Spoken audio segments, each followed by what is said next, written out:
Here I have LG G7 Fit, and today I'm going to show you how to enable power saving mode on this device. So firstly you should go to the upper bar, and here you can find the button Battery Saver Extended. Turn on, and that's how you can enable this mode. So basically you can edit it somehow, you can change max brightness, you can set it to disable always on display, disable vibration, restrict background data. So yeah, and here you can disable it like this too.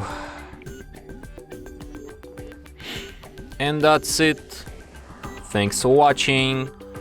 If you find this tutorial useful, don't forget to hit that like button and subscribe to our channel.